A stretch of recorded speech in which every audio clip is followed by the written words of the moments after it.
In this video, we're going to look at summation of finite series using the method of differences. Now, before we do that, we're going to look at a couple of simple series just to see how we actually arrive at results. So the first series we've got is just sigma of r is equal to 1 up to n of r. Now, that means just your numbers 1 plus 2 plus 3 all the way up to n added up.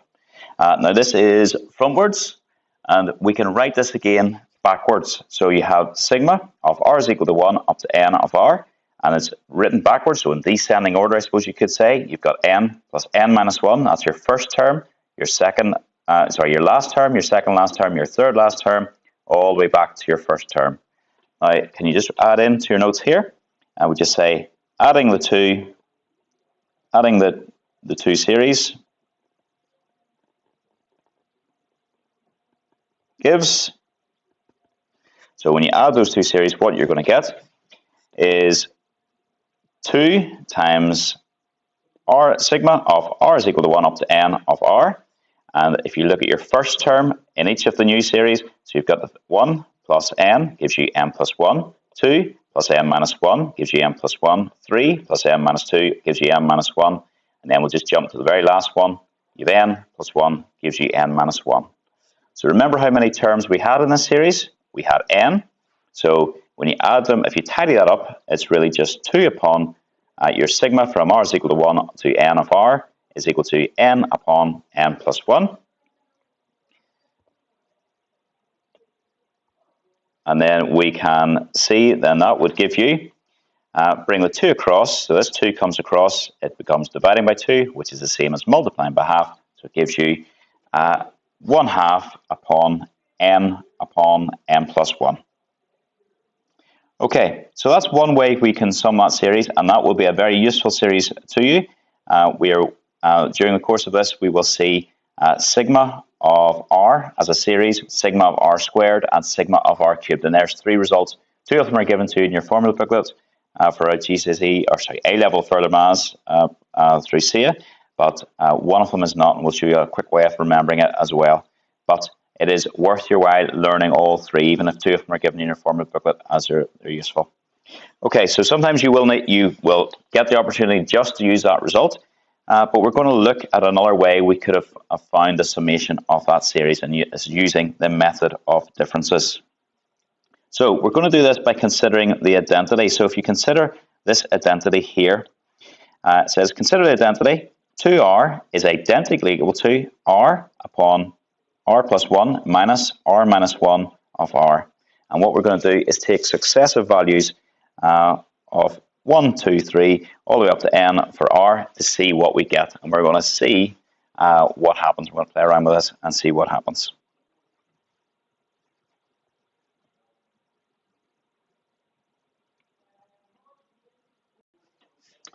Okay, so we're just going to put in r is equal to 1. So I'm just going to say r is equal to 1. And then we're going to have to put in our left-hand side is going to be 2 upon 1. And our right-hand side is, I'll just use an equal sign here. Our right-hand side is going to be 1 upon 2 minus, and it's going to be 0 upon 1. So where I've got this was putting 1 into this thing, so 2 upon 1, and then 1 into the r, and 1 again into the r. 1 plus 1 gives you 2, and minus, and then 1 minus 1 is 0, and then times 1. Okay, we're then going to put r equals 2 in, so that's going to be 2 upon 2 is equal to 2 upon 3 minus 1 upon 2. And to be quite honest, doing 2 of the first two rows and the last 2 rows of the summation are normally enough. But I typically would do 1 more, just so you do the first 3 and then the last 2, just to be 100% sure how it is going to cancel out. And you'll see what I mean once we get onto the cancelling part. So I'm just going to do r is equal to 3, and I'm going to have 2 upon 3 is equal to, and that's going to be 3 upon 4 minus 2 upon 3. And then I'm just going to say dot, dot, dot, dot, dot, dot, dot, dot, dot. So I'm zooming on down, and I'm going to do my second last term, which is going to be n minus 1. So it's going to be 2 upon n minus 1 is equal to n minus 1 upon n minus n minus 2 upon n minus 1. And then the last term I need to do, thankfully, is when r is equal to n. So I'd have 2 times my n is equal to n upon n plus 1 minus n minus 1 upon n. Right, so what we're going to do now is we're just going to add and see what happens. So we just say adding up gives, adding up gives. So we'll add up our left-hand side. You're going to have 2 times, and you don't really need to put this line in, but you'll see why. I'm just to show you it. So 2 times, and then it's brackets 2 plus 2, 1 plus 2 plus 3 plus ... all the way up to your n term is equal to. Okay, right, now let's look at what happens here. And it's hard to sort of show any working out here, bar maybe putting a wee line through things. But if I add these first 2 terms, for example, if I add the first 2 rows, so when I'm talking about this row and this row, if I just add those together, what will happen is this term will cancel out this term, because one of them is 1 upon 2, and the other one is minus 1 upon 2, so they will cancel out. Likewise, and this is why the third row is sort of helpful, just so you can see, this term would also cancel out with the next term, and then logically then, without having it written down, you can see what would happen. This term would also cancel. So it's going to cancel all the way down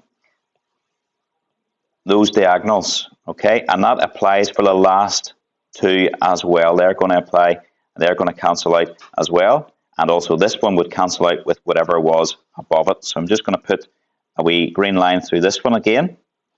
And it would cancel with something that was here. And this would cancel with our very last term. So adding, if we add in actual fact, all we're left with is, and I'll show all of my steps, so we're left with this term here, sorry, the n upon n plus 1, and we're left with the minus 0 upon 1. I'm just going to put it in as that. I know that's 0, but we'll put it in just as that at the moment. So it's n upon n plus 1, then minus 0 upon 1.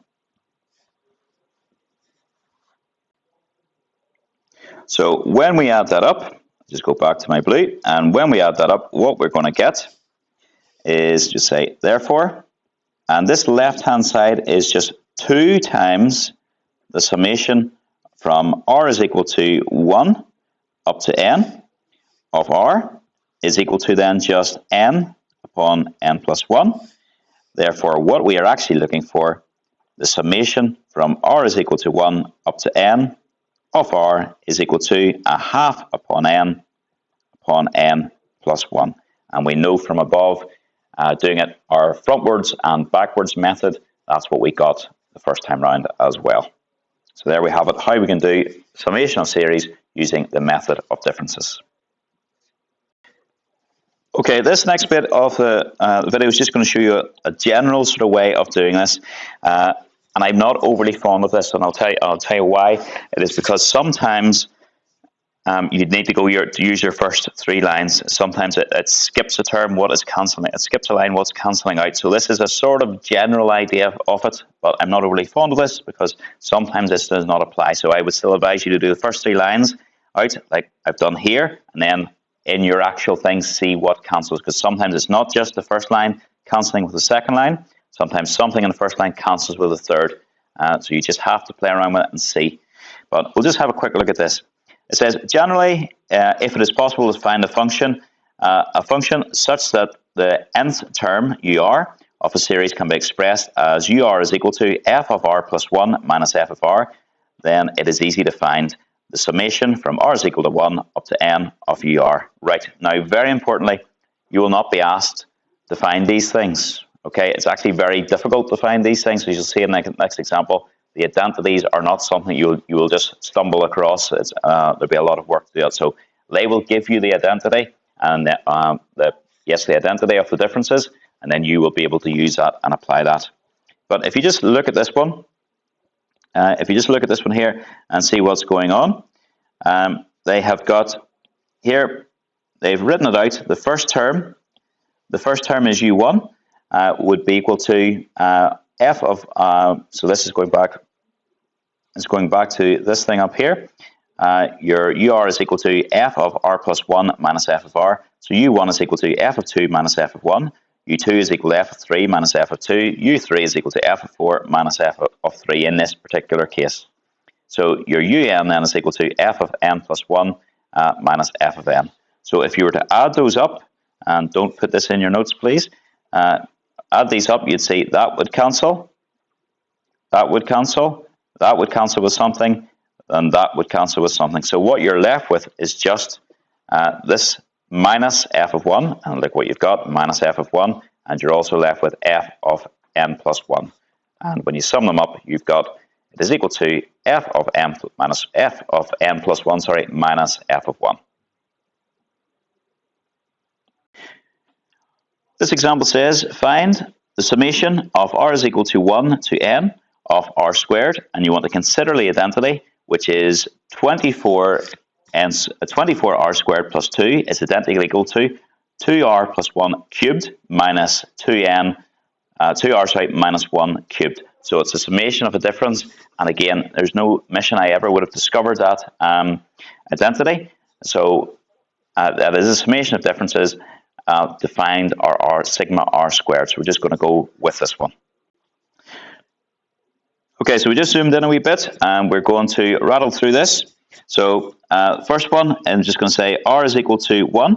So you're going to have 24 times 1 squared plus 2 is going to be equal to, and that would work out to be 3 cubed minus, and that's going to be 1 cubed.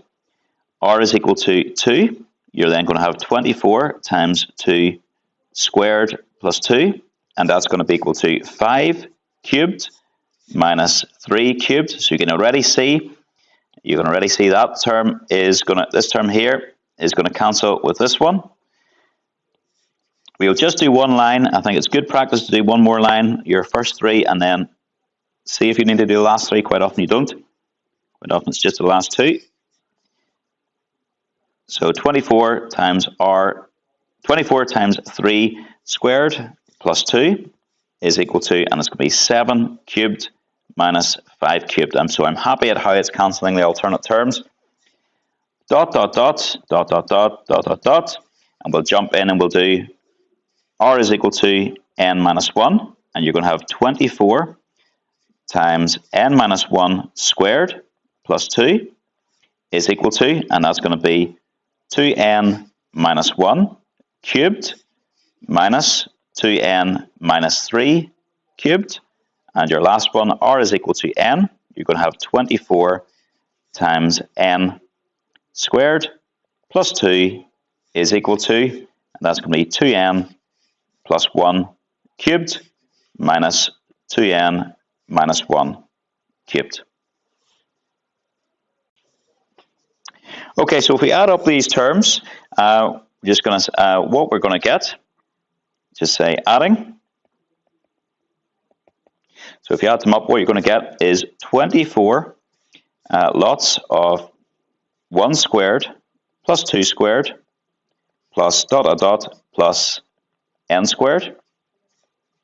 And, plus you also have got these plus 2's, and you've got n lots of plus 2's, so you've also got plus 2. So I almost forgot it, and that would be a very common mistake that people would make. So forgetting that you've got another 2n to add in there. And then that was going to be equal to, so what cancels out? Use the green pen to show what would cancel out. That would cancel. That would cancel. The 5 cubed would cancel. The 7 cubed would cancel. This would cancel with something here. This would cancel with this term. So all you're left with, in actual fact, is brackets 2n plus 1 cubed, 2n plus 1 cubed, minus the 1 cubed.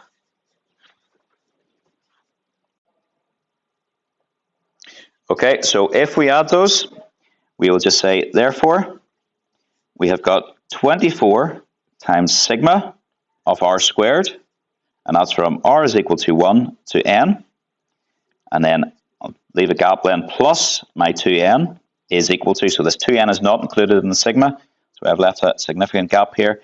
And then if you did this out, you're going to have 8n cubed plus 12n squared plus 6n. You'd also have a plus 1 from this expansion, but this minus 1 gets eliminated, so it negates it. And that's where you're going to be left with. So you may need to do that expansion out. So that was you doing your 2n plus 1 upon 2n plus 1, 2n plus 1, and then taking away the 1 at the end. That's how I've arrived at that. So I've left out the working out for that, but you know how to do that. Okay, if we tidy that up then, so all I'm doing is bringing the 2n across. What I'm going to have then is just 24 times sigma from r is equal to 1 of n of my r squared is equal to 8n cubed plus, what was that, sorry, 12n squared plus 4n. And we are almost there. And we're skipping on here. So the next bit then, bring the 24 across. You're going to have sigma from r is equal to 1 to n of r squared is equal to, and it is going to be, and I've put the 24 on the bottom line, but I'm also going to do a wee bit of factorizing. So from this term up here, from this expression up here, 8n cubed plus 12n squared plus 4n, I can definitely pull out a 4n, so that's what I'm going to do here. Pull out my 4n, and what I'm left with inside would be 2n squared plus 3n plus 1, and then we'll tidy up. That's going to be n over 6 upon 2n squared plus 3n plus 1 will factorize to be 2n plus 1 upon n plus 1. So there we have a result and how you would sum all the square numbers. If you're summing 1 squared plus 2 squared plus 3 squared all the way up to n squared, that's how you would do it. Okay, so that takes us to our second of our results. So if we highlight that one, and that one again is given to you in your formula booklet. And then all we're left to do then is to find our third one, which is our summation of our cubic terms. Okay, this example we're going to look and see how we do our summation of the cubic numbers, and we're going to use this identity here. So the identity is 4r cubed is equal to r squared upon r plus 1 squared minus r minus 1 squared upon r squared. So again, it's a summation series by the method of differences. Again, you would not have to discover this thing, thankfully, or if you did, they would massively lead you through the question. This maybe would be a part 1 of a question, prove an identity maybe, then use that identity to do the summation. But you would not have to just arrive at this on your own. They would take you through it step by step. Okay, same idea. I'm going to set out a wee bit differently. I'm just going to leave out the r is equal to 1, r is equal to 2, etc. Just to speed us through this a wee bit. So we're going to have 4 upon 1 cubed is equal to 1 squared times 2 squared minus 0 squared times 1 squared. Next one, this is putting in 2. You're going to have 4 times 2 cubed is equal to 2 squared times 3 squared minus 1 squared times 2 squared. And then you're going to have 4 times 3 squared is equal to, sorry, that should have been 3 cubed, is equal to 3 squared times 4 squared minus 2 squared times 3 squared.